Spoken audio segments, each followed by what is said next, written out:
Our top focus this morning is on the Modi government's railway budget. Union Minister Suresh Prabhu will present his maiden rail budget today.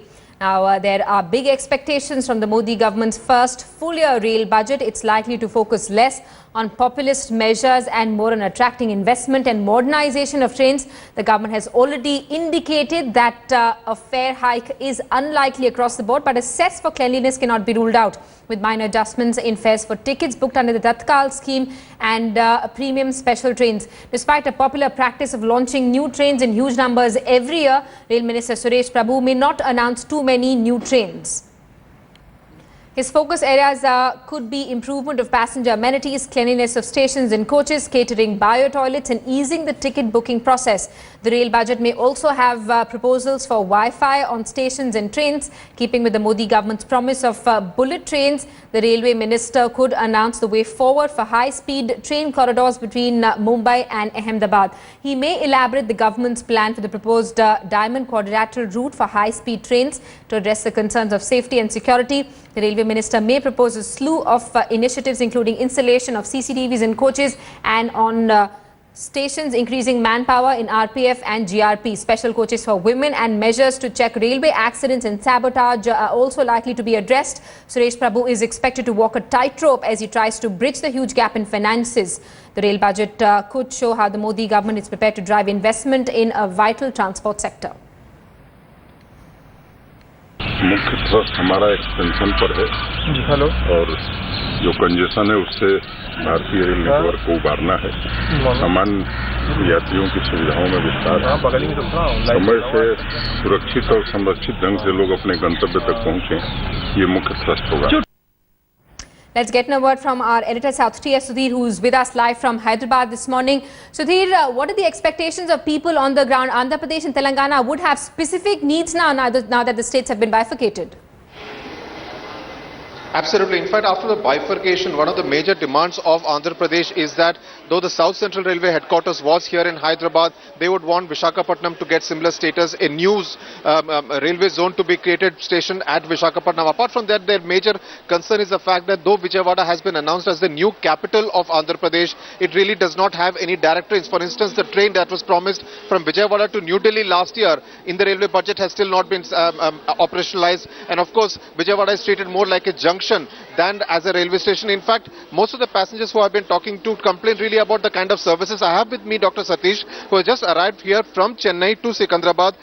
Dr. Satish, what really would you say are the kind of services that are provided by the railways as part of railway travel? Yeah. So thank you. So as a part, when we are traveling from AC, it is a minimum expectation that at least toilet blocks should be very clean, and they should be maintained at least twice during a journey of 12 hours or 14 hours or like that. So cleanliness is an issue. Cleanliness, hygiene is most important issue. The other thing is that attendants, they must attend the passengers and they should solve the problems of passengers, like a minimum facility of a drinking water, or if they want some tiffin or some difficulty is there, or for aged persons when they are getting down some luggage, they can help in that way also. These are the minimum expectations from railway, and particularly in AC class, please. Right. So you're saying that you don't really get value for money. That's your major concern. That I am not satisfied in AC, second AC or third AC or first AC. As per the charges what railway is asking for, that this same type of services railway is failing to give it. Right. So that's what Dr. Satish, a passenger who is in fact now traveling to Parbhani in Maharashtra, wants, that the basic facilities should be provided. The cost is really not a factor, but for the kind of money that the Indian Railways charges, he and other passengers who have been talking to basically want that those kind of proper services need to be provided. Simi? Sudhir, thanks so much for getting us reactions from Hyderabad. We also have Manogya, who's with us live from Kolkata. Manogya, you know, a lot of people say that the railways became a victim of politics of Bihar and West Bengal. Lots of new trains have been announced. Are people of Kolkata happy with the railways, with the new trains that were announced by Dinesh Trivedi and Mamata Banerjee, or do they have new demands from Suresh Prabhu? Well, of course, a lot of demands that come into play as far as Suresh Prabhu is concerned, given the fact that he's not from Trinamool Congress. Railways has been with Trinamool Congress for around 10 years, and it has been a very, very diplomatic time when the state has benefited a lot during the tenure of Mamata Banerjee as well as Dinesh Trivedi and Mukul Roy. But now it's a time when they know that it's in the hand of the opposition of Trinamool Congress, which is Bharatiya Janata Party, and they do not expect much. क्या आपको लगता है कि इस बार railway से बहुत ज़्यादा expectations है? क्या-क्या चाहते हैं आप इस बार रेलवे से? अभी जब आप लोग आए तब यहाँ पे सारे कर्मचारी सक्रिय हो गए हैं। आप देखने से लग रहा होगा सारे रेलवे कर्मचारी सक्रिय हो गए हैं और इसके पहले ये सब कुछ नहीं था। साथ में जो विद्यार्थियों की सुरक्षा है वो सबसे जरूरी है। विद्यार्थियों की कोई सुरक्षा नहीं है, टिकट कहीं चेक नहीं होता है। और जब हम लोग इस प्लेटफॉर्म से दूसरे प्लेटफॉर्म पर जाते हैं तो एक बड़ी पानी की टंकी है, वहाँ का जल का अपव्यय एक बड़े पैमाने पर हो रहा है। उसको सरकार क्या कर रही है ये बहुत दिन से मैं देख रहा हूँ और कोई जगह नहीं मिला मुझे, मैं ये कहाँ अपना बात रखूं। Well, absolutely. But what do you think? During the tenure, Railways has been a victim of politics as far as BJP and TMC is concerned. Yes, ma'am. It has been going on for past few years. When Mamata Banerjee was there, the Bengal did improve, but not in that case. But right now, as per the railway budget, we expect to improve. But let's see what happens. Let's see what happens. Not much of expectation, but priority remains on a better fooding facility on the train, better timing of the trains. Despite the promise of moon and bullet trains, not much has been seen. Even the local trains don't run on time, and that's the biggest concern of those who travel regularly. It is extremely crowded, it is extremely dirty, stinking, and that is what they want to get rid of. Let's go across to our panel of experts who are with us in our studios. Mr. N.P. Srivastav, former financial commissioner for the railways, is with us. Also with us this morning, Mr. Shanti Narayanan, former member traffic of the railway board. Mr. Srivastav, my first question is to you. Now, massive investments are needed for the future of the railways. The Modi government has spoken about bullet trains as well. But how will the government attract those kind of investments?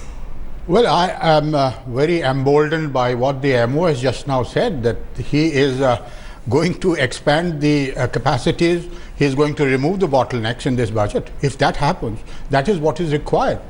Frankly speaking, you know, railway used to carry 80% of the freight traffic when the India became republic, that's in 1950-51.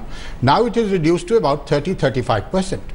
Now that capacity has to be expanded. If India has to grow, the GDP has to grow at 9%, then with the coefficient that we have, the railway must grow at about 11%. How are you going to achieve this? Our Vision 2020, which was presented in 2009, shows that we need an investment of 14 lakh crores in the 10 years, which means 1,40,000 crores every year. Unfortunately, today we have only about 60,000 crores coming in as investment. That also the government is supporting by nearly 30,000 crores, but the investment coming from the private parties is minuscule. Our internal generation is also very low because of our poor operating ratio. Now, we have to invite money from the private parties. For that, it is absolutely essential that our projects are viable, our project execution is very good, because in the last 10 years, our PPP, when we wanted 39,000 crores, has only given us 1,000 crores. That's also mainly in the wagon side. Now, FDI we have wanted. FDI may come in the high-speed corridor, but is it going to come in the other traffic capacity build-up? That is a very big question. So, our next question, the budget must provide for some kind of a projection how we are going to make it convenient in the railways to attract the private funds as well as the foreign funds, so that the gap of nearly about 35,000 crores every year is met with by these funds. Now, this is the best year when, you know, inflation has been low, right, and the diesel prices has come down. So I expect that the expenditure of railways would be controlled. Right. But we have a lurking fear of the 7th Pay Commission, which is going to come in the next year, and again our staff costs are going to go up. So how are these going to be matched by the project, by the budget? I think a way will have to be shown by our minister in this. All right. So attracting investments and attracting the private sector is a huge challenge that the Modi government faces at this stage. I'd like to get Mr. Shanti Narayanan, former member Traffic Board, into this discussion. Mr. Narayan, you're saying that lots of plans are there. There is a considerable amount of money as well. But the only thing lacking in the railways is implementation of these plans, and which is why the sector has lagged behind. Yes, the basic issue facing the Indian Railways is primarily shortage of funds. And the sources that we are having is internal generation of resources, the budgetary support, the PPP, private capital, and now the FDI. These are the sources. Now, why has the railways not been given either the budgetary support or the private funds have not come? The reason basically is the private capital will come only if there is some positive return for the private investor. He is not coming in for charity, and if he has to do any investments in the rail sector, he has to see that the returns on the projects has to be in the range of 15 to 16%. The borrowing rate is 12%, and he needs about 3 to 4% for his for making profits.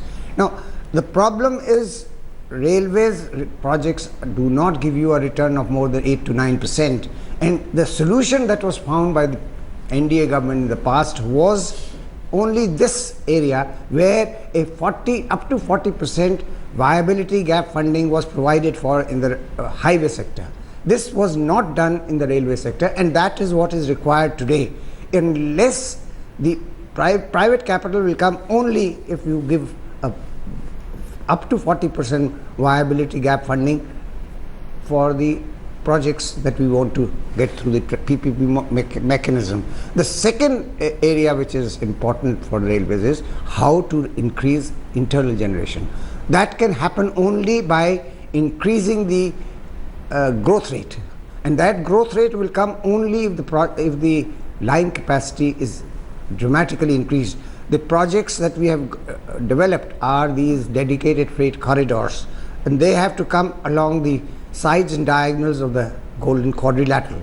Unless investments come into these areas, either through private capital or budgetary support or FDI, this basic problem will not be met. And unless this is met, the growth in traffic, which is required to be at almost 12% against the current rate of 4%. This is the report of Mr. Rakesh Mohan. Recently he has come up with this. He has said that 12% return, 12% growth in the railway sector and 8% in the highway sector is essential to see that the Indian transport network can take care of the 9% growth aspiration of the economy. So to that extent, unless we are able to have this 12% growth, this is not an achievable target.